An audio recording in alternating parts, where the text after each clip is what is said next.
There's something that has always intrigued me. Why have some civilizations reached levels of prosperity that, even today, with all our technology and knowledge, seem unattainable? The Egyptians built pyramids that defy logic. The Babylonians turned the desert into gold. The Mayans, the Persians, the Greeks, they all thrived in times when there were no banks, stock exchanges, or complex financial systems. But there's something no one told you.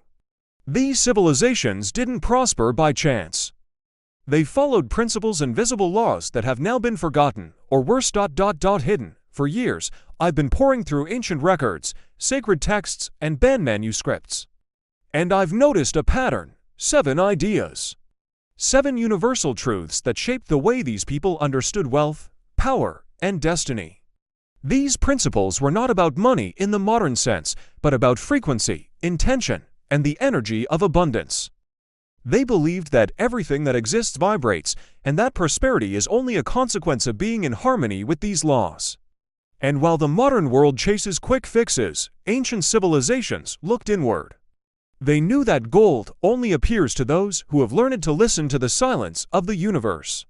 Today, I want to reveal these 7 forgotten principles to you, not as a manual, but as a map. A map that can lead you to the same kind of prosperity that built empires and made kings rule not by force, but by wisdom. These are not mystical ideas, they are keys. And maybe, by listening to them, something inside you will awaken. Because deep down, we are not learning something new, we're just reminding. The principle of alliance with the unseen. There are things that the human eye cannot see, but that sustain the entire universe. Ancient civilizations knew this. Before any stone was erected, before any empire was born, there was a silent pact with the invisible. Egypt didn't begin in the sands of the Nile, it began in the minds of men who believed the invisible was more real than concrete. They called it up, the power to transform thought into form, word into matter. Babylon also knew this secret. Its towers, its coins, its hanging gardens, all reflected a deep belief: prosperity is a consequence of the harmony between man and the divine. When the Babylonian merchant went out to negotiate, he didn't wait for luck, he decreed the outcome. Before weighing the gold, he already saw it multiply. Before making the deal, he already felt it was complete. For the ancients, this was not blind faith, but spiritual science. They understood that the mind is a vibrational field, and that all wealth, before manifesting, must be born as an idea. The invisible is the matrix where everything is created. When someone doubted, they broke the harmony of this pact, and the gold turned to dust. When I believed, doors opened. Today, we call this the law of attraction, but they called it alliance. A communion between being and the cosmos, where every thought is a seed and every emotion a decree. It was a form of relationship with the invisible, an absolute trust in what could not yet be touched. The Egyptians trained priests to master this force. Not to manipulate others, but to command reality itself. They knew that the man who commands his mind commands gold. He who doubts loses power, he who believes creates. This was the real magic, not the magic of tricks, but the magic of decrees. And if you look closely, it never disappeared. It lives on in the people who believe before they see. In those who build without guarantees, but with conviction. Because the alliance with the invisible still exists. She just hopes someone will speak her language again. The language of faith that does not ask, but affirms, the faith that does not wait, but acts. The faith that understands that the invisible is the mold and the visible, only the reflection.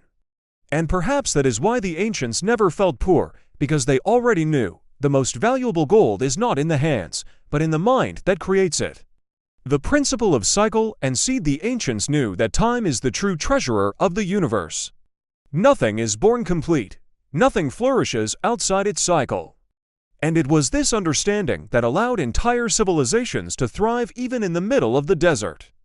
Babylon, for example, was built on sand and stone, but its leaders understood something the modern world has forgotten: wealth is a process, not an event.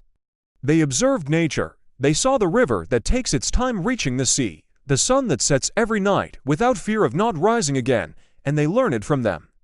They knew that every harvest depends on patience. The Babylonian farmer planted knowing that time never fails. He didn't doubt the seed, he didn't dig up the soil to see if anything was growing. He waited, and while he waited, he worked. The ancients said, "Gold is patient, and only reveals itself to those who know how to wait." They understood that haste is a form of fear, and fear is the greatest enemy of prosperity. Everything forced is born weak. Everything cultivated grows strong. This was the law. Therefore, ancient civilizations honored time. They had festivals celebrating the beginning of each cycle, rituals marking the end of harvests, and teachings that reminded us, haste destroys what time perfects. They knew that the universe works in invisible stages, and that each stage has its purpose. Today, we live in an age of immediacy. We want results before the seed even touches the ground. We want wealth without sowing, power without preparation. But time remains the same silent master, and it still demands patience. The Egyptians taught that the seed is God's promise in physical form. When someone plants, they are saying to the universe, "I trust." And the universe responds, "Then I will give you." This was the sacred dance between man and time. The truth is that nothing is lost when you wait with faith. Because waiting isn't the absence of movement, it's gestation. It's the invisible working in silence, shaping the visible yet to be born. And perhaps this is what the ancients wanted to remind us. Whoever learns to respect time never loses. Because everything that is born in the right rhythm is born eternal. The principle of sacred exchange. Ancient civilizations knew that nothing in the universe remains still. Everything that lives circulates, everything that stagnates dies. This was one of the most sacred laws of Babylon, Egypt, and all empires that understood the true nature of prosperity. Wealth is not possession, it is flow. They called this concept sacred exchange. An understanding that every act of giving is actually an act of creating space to receive. When a Babylonian merchant handed over his gold, he saw not loss, but movement. The coin left his hands only to cycle through and return multiplied. It was a silent pact between man and the cosmos, the recognition that everything that circulates lives. In ancient cities, it was common for the wealthy to make offerings before each major transaction. Not out of superstition, but out of wisdom. They knew that prosperity requires renewal, and giving was the way to keep the river flowing. Gold, they said, is like water. When locked up, it rots. When released, it purifies. Egyptian temples also followed this principle. The priests taught that the act of offering something to the divine was not to please the gods, but to align one's own heart. When one gives consciously, the universe recognizes the vibration and returns in proportion. It was a subtle mathematics, not of numbers, but of energy. Today, we experience the opposite. We accumulate out of fear of loss, and that's precisely why we lose. We hold on not out of wisdom, but out of insecurity. Scarcity arises when abundance is stifled. The ancients understood the paradox: the more you hold, the less you have. The more you share, the more the universe sees you as a worthy channel of abundance. This law doesn't just apply to gold. It applies to time, love, knowledge, and kindness. Everything given with the heart returns multiplied. The universe responds not to quantity, but to intention. And pure intention is always rewarded. They knew that giving doesn't impoverish, it refines. Because the act of giving is a reminder that nothing truly belongs to us. We are merely temporary guardians of the flow. And when we understand this, we stop living in fear of lack and begin to live in the confidence of abundance. Ancient gold still speaks. If we know how to listen, he whispers, "Don't imprison me.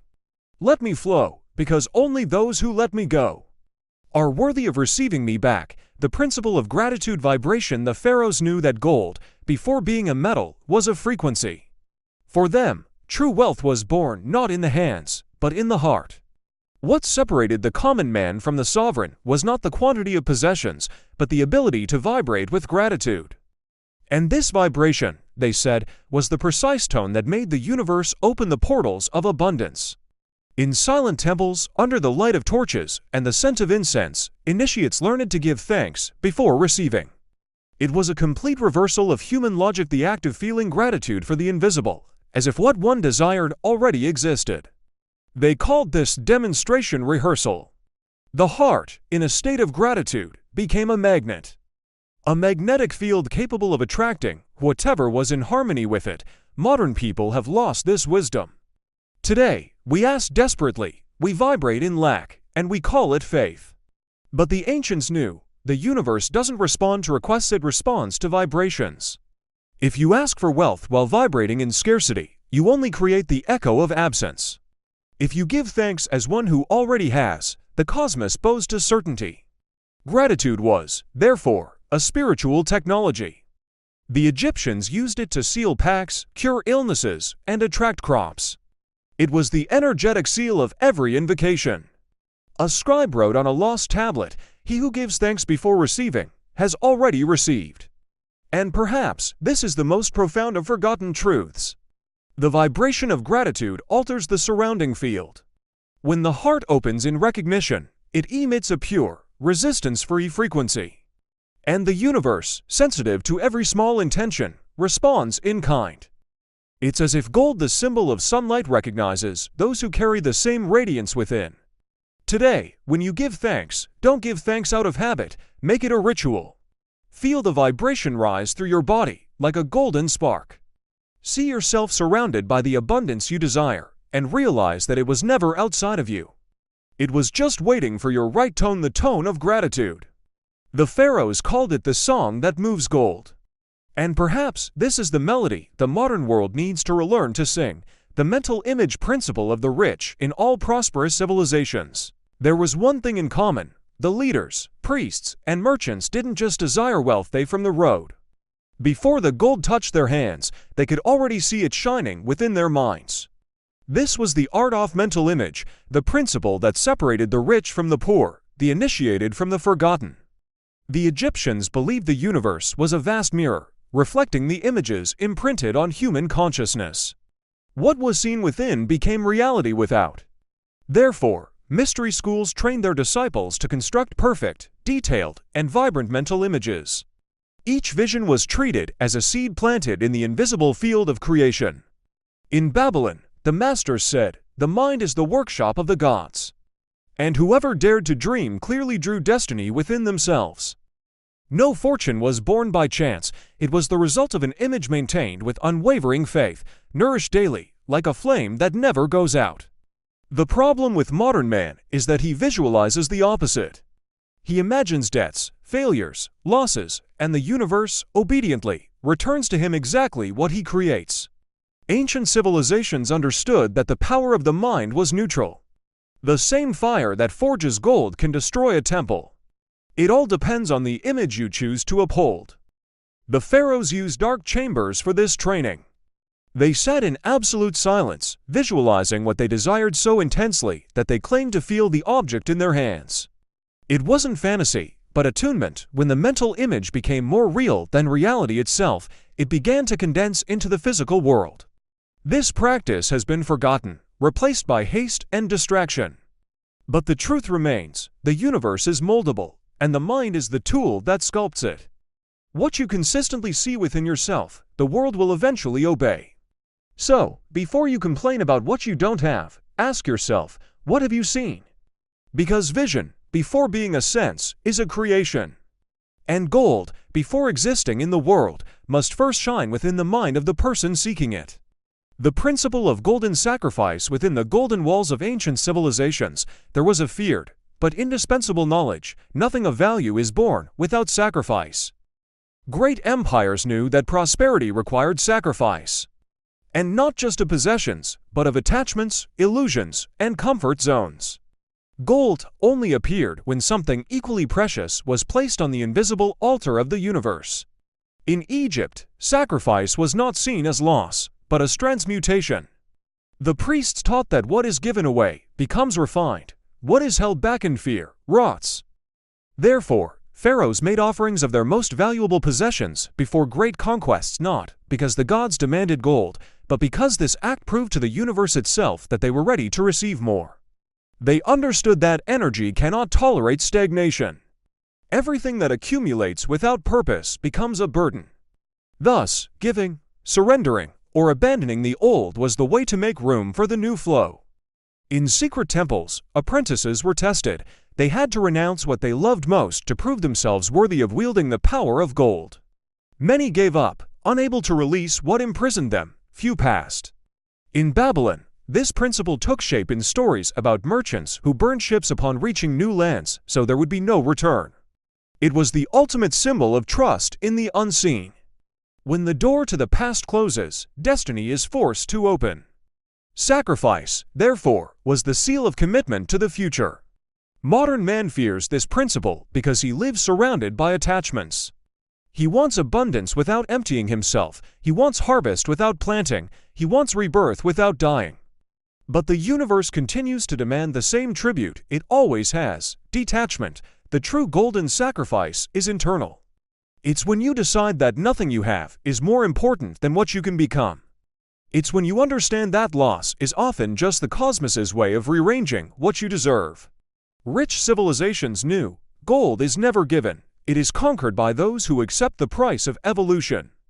Because only those who deliver what they are ready to receive what they can be. The principle of silence of the masters. Among all the lessons left by ancient civilizations, there was one that was never spoken aloud, only lived. True power is born from silence. The masters knew that the deeper the wisdom, the more dangerous the sound that reveals it. Therefore, the secrets of wealth were not shouted in public squares, but whispered in hidden chambers, under oaths of eternal silence. In Egypt, initiates who reached the ultimate level of knowledge were taken to a room where no one spoke. The master simply looked into the disciples' eyes, and there, in an instant, the truth was transmitted. Because the divine is not taught with words, it is awakened by presence.